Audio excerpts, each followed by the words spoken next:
E aí, pessoal, tudo bem? Nas aulas passadas, nós vimos uma função com duas entradas e vimos como encontrar o plano tangente ao seu gráfico. E, para isso, você encontrava algum tipo de ponto de entrada que podemos colocar como x0 e y0, e você precisa encontrar uma nova função, uma função que chamamos de L de f, e você quer encontrar o gráfico dessa função para ser um plano tangente ao gráfico. E essa função é chamada de linearização local. E o que isso significa? Local significa que você está olhando para um ponto de entrada específico. Nesse caso, o ponto de entrada específico é o x0 e y0. E o que significa linearização? Significa que você está se aproximando da função com algo mais simples, com algo mais linear. Eu já vou explicar melhor essa ideia de linearização, mas o que eu quero mostrar aqui é que isso ajuda a representar uma função muito complicada, ajuda a simplificar. Basicamente, nós utilizamos derivadas parciais constantes para representar essa função. E nessa aula, eu vou mostrar como escrever essa função na forma vetorial. É algo mais fácil de se lembrar, porque você só vai utilizar essas duas variáveis como entrada.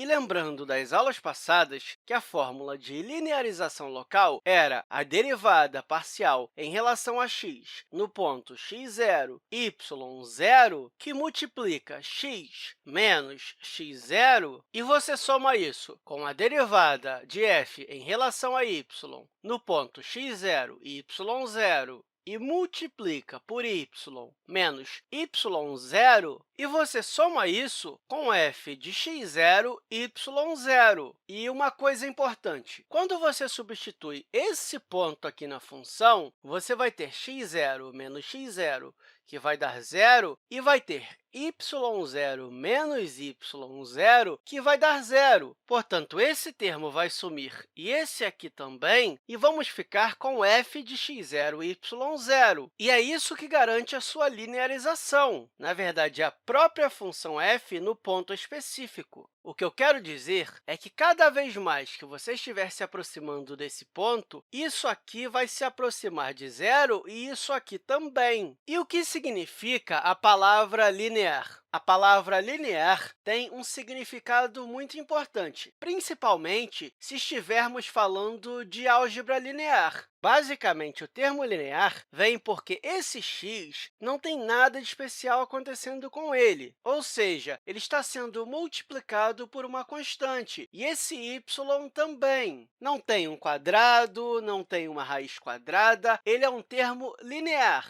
Claro que tem uma explicação mais técnica para a palavra linear, mas, nesse momento, vamos ficar com essa ideia intuitiva. Cada uma dessas variáveis está sendo multiplicada por uma constante e não tem nenhum termo especial nelas, por isso elas são lineares. Ok, agora vamos aprender a descrever essa função em termos de vetores. A primeira coisa que temos que fazer é transformar essa entrada em vetores. Então, nós colocamos um vetor com os componentes x e y, e eu vou chamar esse vetor de vetor x, mas eu vou destacar bastante para você não confundir com a variável x. E nós também podemos colocar a entrada na qual estamos nos aproximando, que tem os componentes x0 e y0. E o interessante de transformar isso em vetor é que, por exemplo, se você tem uma entrada aqui com uma, duas, três, quatro, 100 variáveis,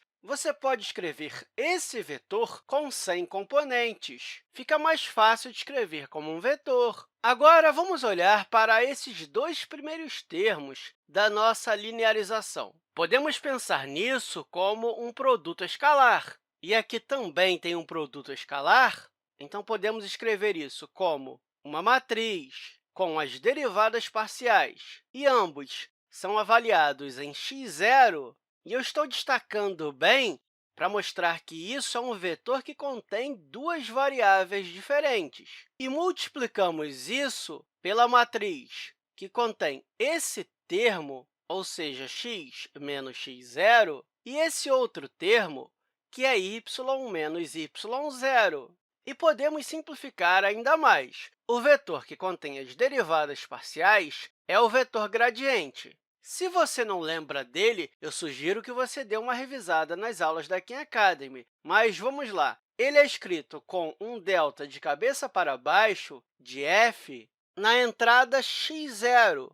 E no segundo termo, basicamente, você tem x menos x0 e y menos y0. Ou seja, você está pegando a entrada, o vetor variável x, e você está subtraindo por algum tipo de constante. Basicamente, você está pegando esse vetor e subtraindo por esse. E aí você tem um produto escalar com esse aqui sendo um vetor com um componente e esse aqui sendo um vetor com dois componentes. E o interessante de escrever isso é que você simplifica bastante. Por exemplo, você pode ter 100 entradas e você vai ter essa mesma forma. A única coisa que você teria que fazer é expandir os componentes do vetor, mas é muito mais fácil escrever assim do que assim. E quando você realizar esse produto escalar, você vai chegar nisso aqui. Mas, claro, ainda falta esse termo aqui. E ele significa que queremos avaliar a função no ponto de entrada, ou seja, mais f de x0. E nós chamamos ele de termo constante e esse produto escalar de termo linear. Claro, mais tarde nós vamos começar a adicionar coisas mais complicadas, como termos quadráticos, enfim, outras coisas que vão tornar a fórmula um pouco mais complicada. Mas o que eu quero dizer é que, geralmente, você vai ver esse tipo de expressão para a linearização local. E o interessante é que o único lugar que vai aparecer uma constante é aqui, porque quando você avaliar a função nessa entrada, o resultado vai dar uma constante e o vetor gradiente nessa entrada também vai dar uma constante. E outra coisa também interessante é que, quando você terminar de calcular tudo isso, talvez você encontre algo mais simples até mesmo do que a função f. E aí fica mais fácil de calcular as coisas. Quem sabe você não esteja escrevendo um programa no qual tenha que lidar com uma função complicada. E aí o tempo de execução se torna um problema. Mas quando você aproxima o ponto e aproxima o seu gradiente, isso ajuda a aproximar toda a função para perto desse ponto. Se você quiser ver mais alguns exemplos dessa aproximação, você pode dar uma olhada nos textos da Khan Academy. Tem bastante coisa legal lá. E eu espero que essa aula tenha te ajudado e até a próxima, pessoal!